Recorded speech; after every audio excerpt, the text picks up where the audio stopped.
안녕하세요. 오늘의 데일리 뉴스레터에 오신 것을 환영합니다. 1. 아르헨티나 FA50 수입 논의. 2. 중국은 아르헨티나의 움직임에 분노한다. 3. 방위산업의 주요 계약 전개. 한번 진실을 알아봅시다. 한국과 지구 정반대편에 위치한 국가 아르헨티나. 과거 한국의 FA50 수입과 관련 논의를 진행했으나 여러 가지 요인으로 도입에 실패했던 이 국가에서 다시 한국을 선택했다는 소식이 들려왔습니다.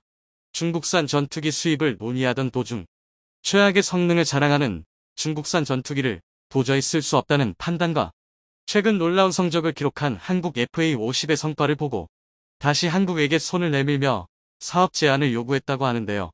그러지 않아도 밀려오는 수출 제한에 행복에 빠진 대한민국은 아르헨티나의 제한에 행복한 고민을 하게 되었습니다. 한국과 달리 아르헨과 전투기 수입 논의를 진행하던 중국은 아르헨의 뒤통수에 분노했다고 하는데요. 한국 방산을 둘러싸고 벌어지는 놀라운 일들에 대해 지금부터 자세하게 설명해 드리겠습니다. 빠르게 성장하는 한국의 K방산. 폴란드와의 20조 규모의 대형 방산 계약의 성공 이후로 한국 방산을 향한 각국의 러브콜이 끊이질 않고 있습니다. 방산 수출 담당자는 한국과 협상을 하고자 하는 이들의 약속을 쳐내는 것으로도 하루가 다 간다고 할 정도라 하죠. 미국 CNN도 이러한 한국의 변화를 감지했고 한국 방산에 대한 특집 방송을 내보낼 정도였습니다. CNN은 호주 시드니 대학교 미국 연구센터의 피터 리, 톰 코번 연구원이 군사매체 워온더락의 기고 한글을 통해 한국 방산을 분석했는데요. 기고문을 통해 두 연구원들은 K방산이라 칭하는 한국의 수출 규모는 이미 메이저리그 수준이라고 분석했습니다. 특히 한국 무기가 매력적인 것은 미국산보다도 저렴하면서 위력이 강하게 많은 국가들이 원하는 부분을 충족해준 무기 사양이라고 말했죠. 실제로 한국 방산의 강점으로 꼽히는 것이 바로 가성비입니다. 세계 최강 미국의 무기를 구매하고자 하는 이들은 많으나 이를 모두 다 받을 수 있는 것은 아닙니다. 설사 조건을 채우더라도 이를 구매하는 비용이 만만치 않기 때문에 어렵고 까다로운 절차를 거쳐야 미국 무기를 수령할 수 있죠. 반면 한국 무기는 그런 위험 부담이 없습니다. 러시아와 미국 기술을 고루 전수받아 기술에 있어 유연하고 정치적인 위험 부담을 감수할 필요가 없다는 점에서 한국 방산은 다른 국가에 비해 압도적으로 수출에 유리하다고 본 것이죠. 문재인 대통령 시절 때 열심히 투자한 결과가 비로소 지금 성과를 보이는 것이라 할 수 있죠. CNN도 주목할 정도로 한국 방산의 가시적인 성과가 눈부신 가운데 최근 한국 방산을 매몰차게 거절했던 곳에서 은밀한 제안이 들어왔다고 합니다. 은밀한 제안을 한 곳은 바로 아르헨티나라고 하는데요. 한국의 FA50 전투기를 다시 구입하고 싶다는 의사를 드러냈다고 합니다. 이미 한 차례 한국 전투기 사업을 엎은 국가이기에 사실 이번 제안은 한국 입장에서도 당황스러운 제안이었죠. 과거 아르헨티나는 낙후된 자국 전투기를 교체하기 위해 각국 전투기 생산자들을 모아놓고 사업 계획서를 뿌린 바 있습니다. 이때 한국도 방산 수출을 위해 아르헨티나 수출에 열을 올리며 공을 들여가며 FA50 수출을 위해 고위 관료들과 접촉했습니다. 가성비 있는 제품을 원하는 아르헨티나의 수요를 한국은 집중 공략했고 마찬가지로 가성비 제품인 한국 FA50을 본 아르헨티나 군 관계자들은 성능에 흡족해했습니다. 그래서 2019년 우선 협상자로 한국을 지정하기도 했죠. 한국항공우주산업카이의 FA50 경공격기가 아르헨티나의 차세대 신형 전투기의 주력 기종으로 선정되었다는 소식이 영국의 민간 군사정보매체 제이스 제인즈의 보도를 통해 나오면서 한국은 그 당시 기쁨의 탄성을 질렀습니다. 2019년 당시만 하더라도 한국 방산 수출에 진척이 없었기에 차기 전투기 사업에 낙점되었다는 소식은 가뭄의 단비와 같은 소식이었기 때문이었죠. 한국과 마지막까지 경합했던 이탈리아 방산그룹 레오나르도가 아직 결정된 것이 없다는 반응을 보이며 낙점 소식을 부인하기도 했죠. 그러나 아르헨티나 공군은 FA50 도입 소식을 공식 채널을 통해 공개하며 확정적으로 한국 FA50이 차기 전투기가 되는 것으로 보았습니다. 그러나 좋아하던 것도 잠시 갑자기 아르헨티나 정부와 한국 정부 사이에 빨간불이 켜졌습니다. 바로 영국이 그 주인공이었죠. FA50의 주요 부품 중 6개가 영국에서 만들어지며 이에 대한 수출 권한은 영국 정부에 있습니다. 그런데 한국의 FA50이 아르헨티나의 기종이 될 수 있다는 소식에 영국 정부에서 제동을 걸고 나선 것이죠. 아르헨티나와 영국은 포틀랜드 전쟁으로 악연이 있습니다. 포틀랜드 소유권을 둘러싼 전쟁 때문에 영국은 아르헨티나에 대해 악감정을 가지고 있었고 그 악감정을 FA50 사업에 개입한 것입니다. 결국 영국의 어깃장으로 아르헨티나는 FA50 사업을 접어야 했습니다. 비싼 가격에 미국 전투기를 수입하거나 아니면 그보다 훨씬 저렴한 중국산 기종을 찾아야 했죠. 그래서 최근까지 아르헨티나는 중국 전투기 JF-17을 아르헨 공군의 차기 전투기 기종으로 고려, 이를 도입하기 위한 논의를 하고 있다는 소식을 전해왔죠. 그러나 이 논의를 뒤엎고 아르헨티나 정부에서 원래쯤 했던 FA50을 다시 도입하겠다고 태도를 바꾼 것입니다. 중국과 제대로 논의가 되는 것처럼 보았던 것과 반대되는 태도를 보인 것이죠. 최근 아르헨티나 공군 대표단이 JF-17 전투기 평가를 위해 중국 군용항공 기술 수출 이페사케틱 시설을 방문했습니다. 시뮬레이터를 이용한 JF-17 썬더 실습과 시험 비행이 진행되었죠. 테스트 결과가 나오고 중국은 매우 자신만만해했습니다. 특히 중요했던 물류 지원 패키지와 최적의 자금 조달 조건이 포함된 것으로 알려져 아무런 무리 없이 진행될 것으로 보였죠. JF-17은 중국의 수출 전용 로국 4세대 전투기로 5억 달러의 개발비를 중국과 파키스탄이 반반씩 부담해 합작 개발한 제품으로 그렇게 JF 조인트 파이터라는 칭호를 얻게 되었습니다. 대당 1,500만 달러에서 3,500만 달러 수준으로 F-16 전투기보다 절반 가격으로 매우 싼 전투기로 알려져 있습니다. 한국이 개발한 최신형 연습기인 T-50보다 더 저렴하죠. 현재 시장에서 구할 수 있는 4세대 전투기 중 가장 저가에 속합니다. 현재 심각한 경제 위기를 겪고 있는 아르헨티나 입장에서는 중국제 전투기가 거의 유일한 선택지에 가깝습니다. 전례 없는 인플레이션 현상의 현금 가치가 실시간으로 떨어지고 있는 아르헨티나는 부통령 부패 문제까지 대두되면서 대규모 혼란에 휩싸였습니다. 크리스티나 페르난데스 부통령을 지지하는 시위대와 이를 제압하는 경찰들의 충돌이 일어나면서 전국이 혼란에 휩싸였죠.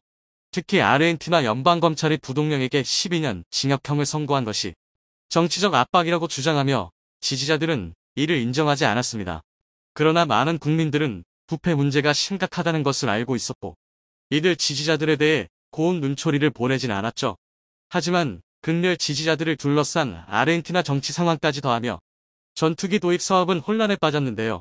그러나 아르헨티나 합참의장인 후안 마르틴 팔레오가 다른 의견을 제시하며 이 사업에 제동을 건 것입니다. 그러나 아르헨티나 합참의장인 후안 마르틴 팔레오가 다른 의견을 제시하며 이 사업에 제동을 건 것입니다. 그는 최근 파키스탄 이슬람아바드를 방문해 전투기와 관련된 논의에 들어갔던 것으로 알려졌습니다. 그는 그 자리에서 JF-17의 성능에 대한 불만을 토로했다고 하는데요.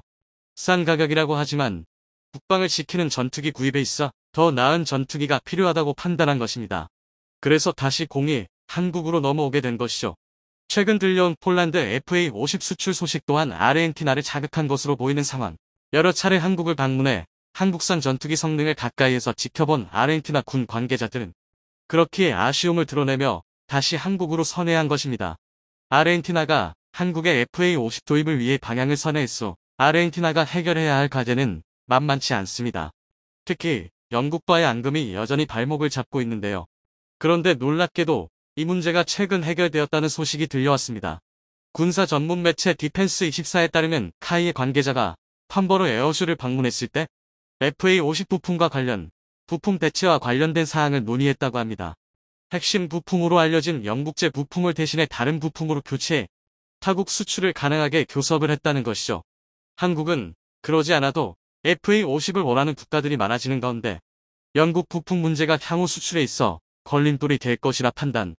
이를 매듭 짓고자 이번 팜버러 에어쇼 출장 기간 동안 카이 관계자와 영국 군 관계자와의 회동을 통해 이 문제를 해결했다고 합니다.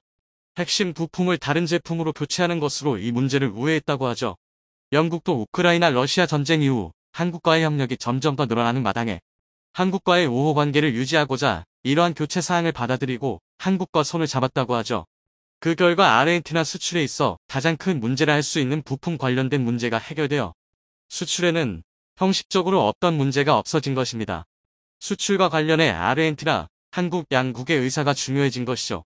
아르헨티나 입장에서는 돈을 조금 더 들이더라도 한국 무기 수입이 더 간절한 가운데 이번 한국과 영국의 부품 문제 해결로 인해 도입 속도가 빨라질 전망입니다. 중국은 이번 일로 인해 큰 손해를 입게 되었다고 하는데요. JF-17 수출을 위해 아르헨티나에 큰 공을 들인 것이 깨졌기 때문입니다. 한때 한국과의 계약이 무산됐을 때 중국이 미소지었던 것과는 반대되는 상황이 펼쳐진 것이죠. 게다가 JF-17 수출을 성공하기 위해 아르헨티나 정부에게 중국 정부가 제공하기로 한 방산 협력 물품들은 상당한 수준.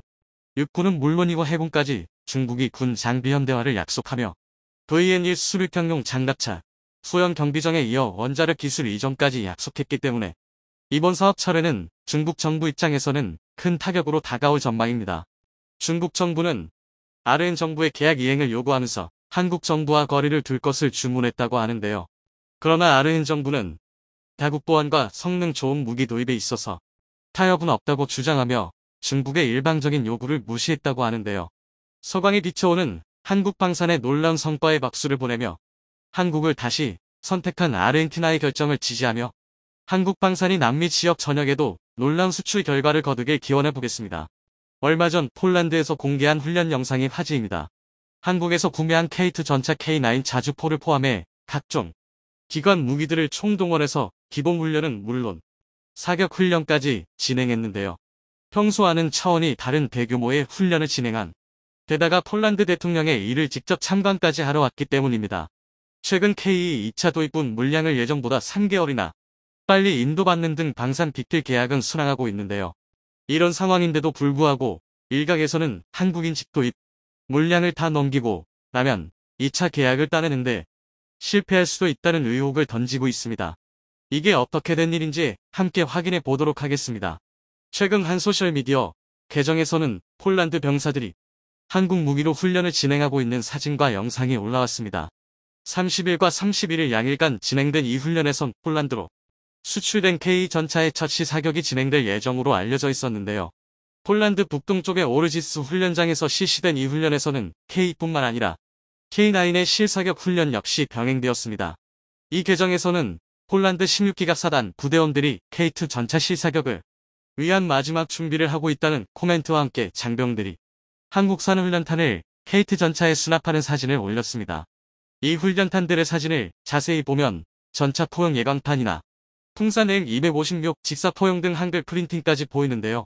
한국에서 K2 전차와 함께 막공수해오 따끈따끈한 전용탄이라는 것을 알 수 있습니다.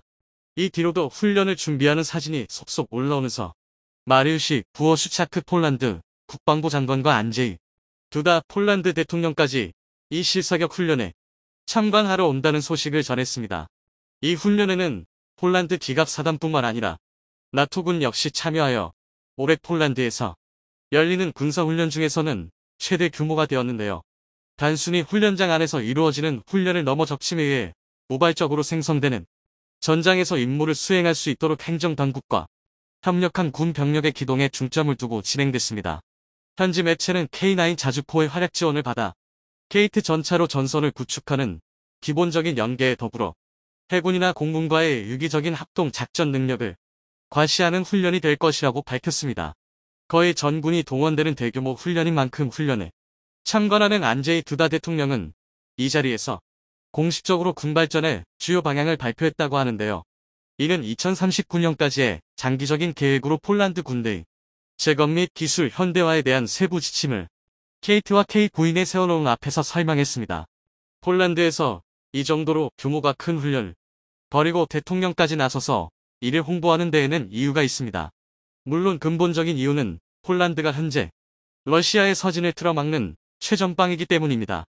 그러나 폴란드가 그 못지않게 신경을 쓰고 있는 문제가 있는데요.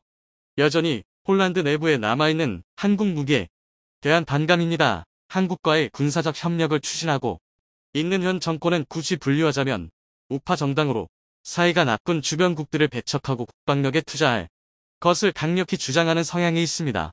폴란드인들은 그 기구한 역사 때문에 러시아에 대한 반감이 강한데 더군다나 러시아가 우크라이나를 침공하면서 실질적인 위협으로 떠오르게 되자 지지율이 폭등했죠.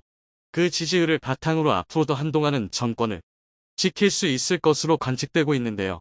문제는 이에 동의하지 않는 야당 지지자들도 적지 않으며 같은 우파 내에서도 한국이라는 외세에 너무 의존하는 것이 아니냐는 목소리가 나오고 있다는 것입니다. 게다가 한국 무기가 들어오면서 시장을 빼앗긴 폴란드 내 유럽계 방산 관계자들도 이들의 목소리에 힘을 보태고 있죠. 이들은 지속적으로 한국 무기를 의심하는 언론 플레이를 해오고 있는데요. 거기에 등장하는 비교군 중 하나가 의외로 크라브 자주포입니다.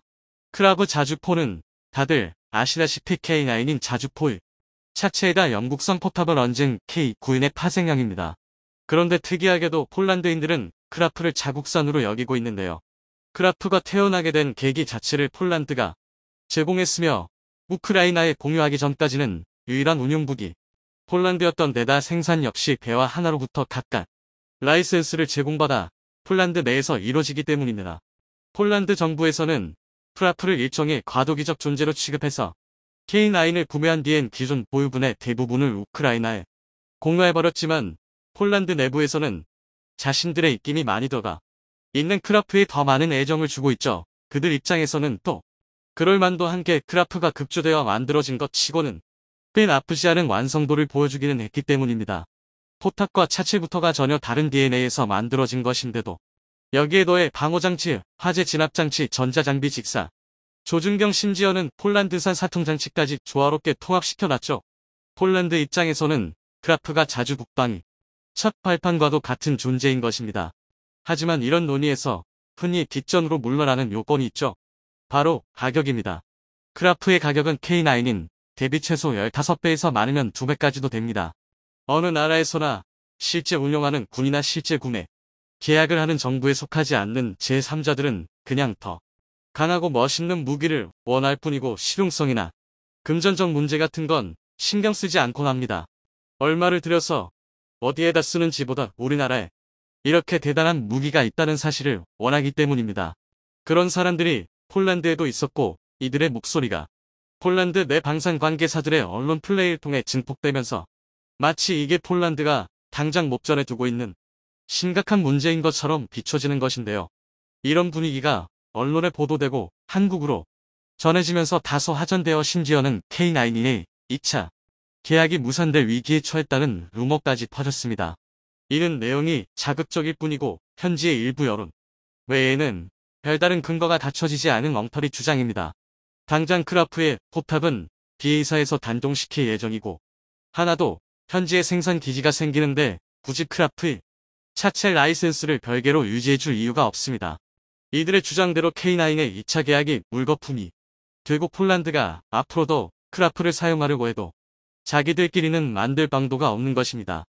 이 문제들을 해결하는 논거가 없다면 폴란드가 K9 계약을 폐기한다는 주장은 그냥 폴란드가 자주포 없이 러시아와 맞선다고 하는 것과 마찬가지입니다. 코앞의 침략자 때문에 국가의 명운이 경각에 달려있는 폴란드가 그런 말도 안 되는 선택을 할 턱이 없죠.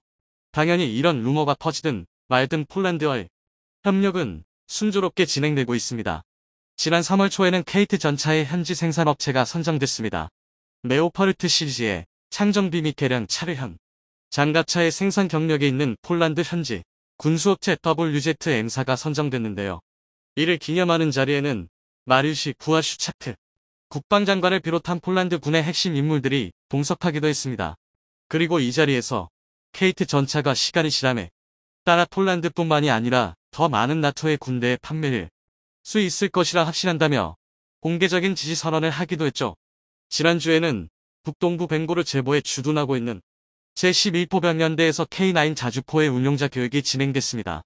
개발사인 하나 에어로스페이스의 직원들이 직접 부대를 찾아 폴란드 군인들에게 2주 동안 K9의 운영 및 유지 보수 노하우를 하나부터 10까지 가르쳐줬다고 하죠. 여기 참여한 하나에어로스페이스의 개발자들은 여독과 경로로 지쳐서 초췌한 낯빛을 띠고는 있었지만 폴란드 포병들을 바라보는 눈빛만은 빛나고 있었습니다. 폴란드는 현재 한국 외에도 미국 등 여러 나라에서 무기를 사모으고 있는데 지금으로선 한국만큼 순조롭게 납품이 지켜지고 있는 나라가 없습니다. 폴란드 측에서도 어느 정도의 지연은 감안하고 있었던 터라 한국의 철저한 납기 준수는 폴란드 군이 생각보다 여유롭게 전력을 확충할 수 있는 계기가 되었습니다. 폴란드는 올 8월 미국으로부터 구매한 에이브람스 전차가 인도되면 비로소 육군의 새로운 전차 병력 편제가 가능해집니다.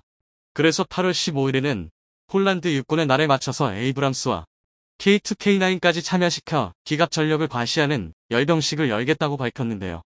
열병식 후 얼마 지나지 않아서는 에어쇼를 개최해서 한국으로부터 최초로 인도받은 FA-60GP가 폴란드 공군 라운드를 날개에 새기고 첫 비행을 선보일 예정입니다. 한국과 맺은 계약이 위태롭다면 이런 계획이 세워질 턱이 없겠죠. 이번에 폴란드가 대규모 훈련을 하면서 국방부 장관 등 유력 인사도 모자라서 대통령까지 등판에 참관에 나선 것은 이러한 자잘한 논란을 종식시키기 위함이라는 분석도 있습니다. 멀쩡하게 잘만 진행되는 사업을 흔들 만한 목소리를 직접 나서 철회하겠다는 것이죠. 최근 들어 놀라운 성장을 보여주고 있는 한국. 방산하지만 이렇게 장사가 잘 되다 보면 이처럼 그것을 시기하고 끊는 무리도 생기기 마련입니다. 하루아침에 나타난 한국 한때 시장을 죄다 빼앗겼는데 자기들은 품질의 한계로 한국과 경쟁도 못해보기 때문에 꿀이 날 만도 하죠. 폴란드에서의 이런 논란은 시간이 지나면서 폴란드의 K2와 K9인의 생산시설이 자리잡게 되면 자연히 종식될 것입니다. 한국의 라이센스 기술 이전 정책은 마케팅에 도움이 되기도 하지만 판매국의 토종 방산업과도 좋은 관계를 유지하려는 깊은 생각이 담겨 있기 때문입니다. 무기를 거래한다는 것은 다른 의미로 말하자면 군사 동맹을 맺는다는 것, 기술 유출의 우려가 꾸준히 언급되는데도 한국이 무기 수출국한테 적극적으로 라이센스를 추천하는 것은 동맹의 민심을 등지지 않으려는 대보인 것이죠. 아직 폴란드 내부에서는 한국의 속내를 알아주지 못하는 사람들도 있는 모양이지만 조만간에는 이 뜻이 전해지기를 기원해보겠습니다. 러시아 연방의 해체, 패배가 점점 다가올수록 러시아 시민들은 혼란에 빠지거나 어찌할 바를 모르고 있는 것이 사실인데요. 이런 가운데 패배한 이후 러시아가 연방 해체와 더불어 나라 잃은 민족이 될 수 있다는 관측이 나오고 있습니다. 이미 어떤 지역은 독립을 위해 목소리를 내고 있다고 하는데요. 최근 극동 지역에 위치한 한 도시 하바롭스크에서 한국을 외치며 반푸틴의 목소리를 높였다고 하는데요. 대체 이곳에서 어떤 일이 일어나고 있으며 하바롭스크의 지도자가 왜 한국을 외쳤는지에 대해 지금부터 자세하게 설명해 드리겠습니다. 푸틴은 바보다. 뉴욕타임스가 공개한 음성에는 뚜렷하게 푸틴에 대한 러시아 군인들의 분노가 담겨 있었습니다. 어리석은 전쟁에 러시아 병사들은 지쳐 있었죠. 현지 시간으로 28일 러시아 병사들의 통신 기록을 감청한 미국 정보부는 언론을 통해 러시아 병사들의 실제 육성을 공개, 현 전쟁에 많은 이들이 분노하고 있으며 싸우는 당사자들도 예외는 아니라는 사실을 밝혔습니다. 전쟁 범죄와 러시아 정부에 대한 환멸이 가감없이 담겨 있었죠. 키이우 북부 위성도시 부차시의 주둔한 병력은 가족들이 그립다고 말하며 러시아로 복귀하길 원했습니다. 그들이 원했던 것은 평화로운 옛날이었죠. 그러나 이러한 소망이 이뤄지는 것은 현재 불가능에 가깝습니다. 대규모 동원령을 내린 푸틴은 주변의 만류에도 불구하고 자신의 뜻을 꺾으려고 하지 않았기 때문이죠. 그의 뜻에 거역하는 것은 곧 죽음이나 다름없는 일. 주변 관료들 역시 푸틴의 눈밖에 벗어나지 않기 위해 조심하고 있습니다. 말릴 사람 하나도 없는 푸틴의 명령에 많은 러시아인들은 끔찍한 악몽을 꿔야 했습니다. 사랑하는 남편과 아들, 그리고 아끼는 이들의 사망 소식이 우크라이나 전장에서 끊임없이 전해지는 가운데 러시아인들은 더는 참을 수 없다는 판단을 내린 것이죠. 결국 대다수의 러시아인들은 발길을 옮겨 살 길을 찾게 됩니다. 로이터 통신은 도망치는 러시아인들의 모습을 취재했는데요. 조지아 국경 근처로 밀려오는 러시아인들의 모습에서는 불안과 초조, 그리고 당혹감을 그대로 느낄 수 있다고 합니다. 예비군 동원령 직후 짐을 싸서 탈출하는 이들이 길게 장사진을 치고 있지만 몰려드는 인원 때문에 이동이 여의치 않자 징집 대상자인 러시아인들은 산을 타고 넘거나 몰래 강을 타고 국경을 넘으려는 모습을 보였습니다. 그러나 이러한 탈주를 예측한 러시아군은 이들을 모두 체포했죠.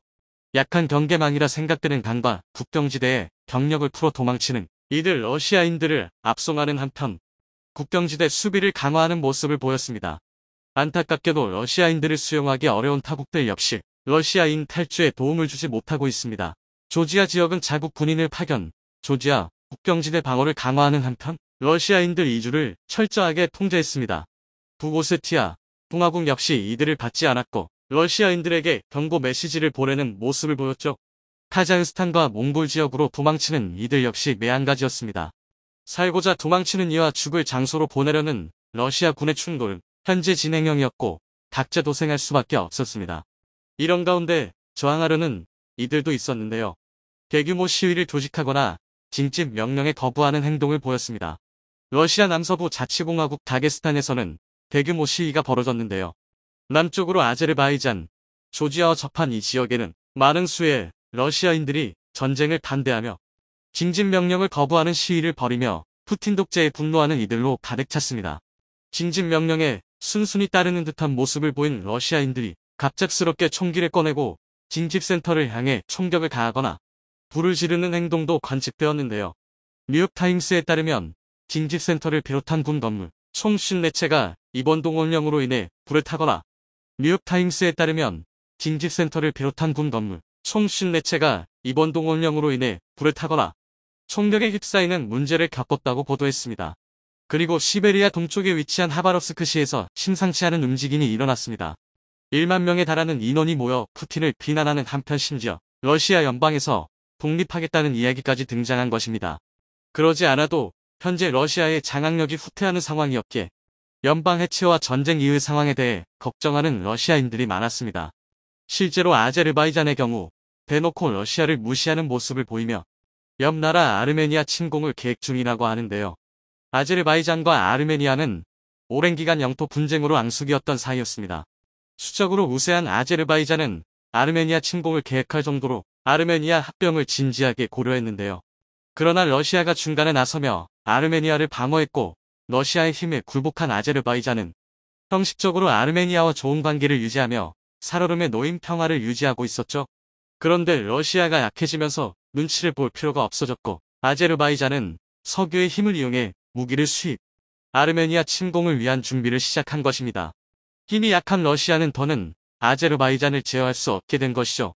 조지아에서도 비슷한 일이 일어나며 러시아와 밀접한 인연을 이어갔던 이들 국가들은 러시아를 부정하며 자기만의 독립 계획을 생각하는 등 러시아 체제가 뿌리부터 흔들리고 있습니다. 이런 와중에 하바롭스크가 독립을 외치며 러시아로부터 자유로워질 것을 선언하며 거리로 뛰쳐나온 것인데요. 이미 2020년경 반정부 시위 집단이 푸틴을 공격하며 하바롭스크의 자유를 외쳤던 적이 있었기에 이상한 일은 아니었습니다. 2020년 당시에도 반푸틴에 대한 반감으로 모인 시민들이 자발적으로 시위대를 구성하며 러시아 정부를 공격했죠. 세르게이 푸스가리라는 하바롭스크 주지사의 퇴진 때문에 촉발된 시위도 인망을 얻던 그가 갑자기 러시아 연방정부로부터 구금당하면서 발생한 일이었습니다. 당시 주지사였던 그는 살인 주모 혐의를 받으며 연방보안국 FSB 요원에 의해 끌려가는 수모를 겪었는데요. 어떠한 항변 기회도 주어지지 않고 연방 요원들에 의해 모스크바로 압송된 그는 그 즉시 감옥에 갇혔습니다. 하루아침에 주지사를 잃은 하바롭스크 시 주민들은 당연히 설명을 요구했지만 푸틴은 이를 듣지 않았죠. 푸스칼은 검소한 생활과 시민들을 위한 정책으로 큰 인기를 누렸습니다. 푸틴이 소속된 통합러시아당과는 반대되는 자유민주당 소속의 정치인으로 활동했는데요. 날이 갈수록 인기를 끌고 있는 그를 못마땅하게 여긴 푸틴이 그를 억제하기 위해 구금했다는 분석이 지배적이었습니다. 실제로 그는 억류된 이후 다시 햇빛을 보지 못했는데요. 이때 당시 10주 넘게 항의가 이어지면서 독립에 대한 이야기가 등장했었습니다. 하바롭스크 지역은 푸틴을 인정하지 않는다고 말하며 독자적인 통치를 원한다는 주장이 나왔었죠. 그리고 2022년, 지금도 이는 마찬가지였습니다. 특히나 하바롭스크 주민들 상당수가 젊은 남성들이었기에 피해는 말할 수 없을 정도로 극심했는데요. 하바롭스크 주민들은 일제히 들고 일어나 푸틴의 징집령을 거부했습니다. 푸스카를 대신해 주지사 대행을 맡은 자유민주당 소속 하바롭스크 주지사 대행 미하일 데그타료프는 시민들과 동참하며 푸틴의 명령을 거절하는 한편 한국의 도움을 구하는 모습을 보이게 됩니다. 하바롭스크는 한국과 30년 이상 교류를 이어가며 러시아인들을 위해 한국어 교육 프로그램을 열어주는 한편 한국 기업의 투자를 유치하며 인연을 이어갔는데요. 한국 역시 하바롭스크와 인연을 쌓아온 것은 바로 하바롭스크의 경제적 가치와 고려인들 때문입니다. 과거 스탈린에 의해 끌려온 고려인 동포들이 극동 최대 도시 하바롭스크에 거주하고 있는데요. 이들은 하바롭스크에 상당히 영향력을 행사하며 하바롭스크 경제에 큰 이바지를 하고 있는데요. 이들과 오랜 인연을 쌓아온 자유민주당은 한국인들과 밀접한 관계에 놓인 사람들이죠. 그렇기에 자유민주당 계열 러시아인들은 한국과 협력해 하바롭스크 부흥을 꿈꾼 이들이 많았습니다. 한국 기업이 가진 놀라운 기술력을 하바롭스크에 퍼져있는 광물과 결합, 제조업은 물론이고 첨단 산업에 이르는 영역까지 협력할 수 있다고 바라본 이들이 많습니다. 그렇기에 이들은 한국을 추저없이 파트너로 선정하면서 러시아에서 독립하는 것은 물론 한국과 손을 잡을 수 있다고 말하며 한국에게 열린 자세로 다가온 것입니다.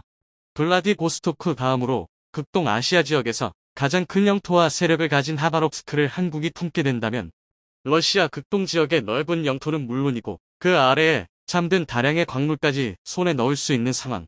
당연히 한국의 영토가 넓어지는 것은 물론이고 이들과 협력을 통해 과거 잃어버렸던 옛 만주와 간도 영토까지 자연스럽게 한국이 회복할 수 있는 셈이죠. 우크라이나 러시아 전쟁이 가져다준 엄청난 기회. 한국이 이 기회를 놓치지 않고 사로잡길 바라며 한국과 협력한 하바롭스크 주민들이 러시아의 위협에서 자유로워질 수 있기를 기원해 보겠습니다.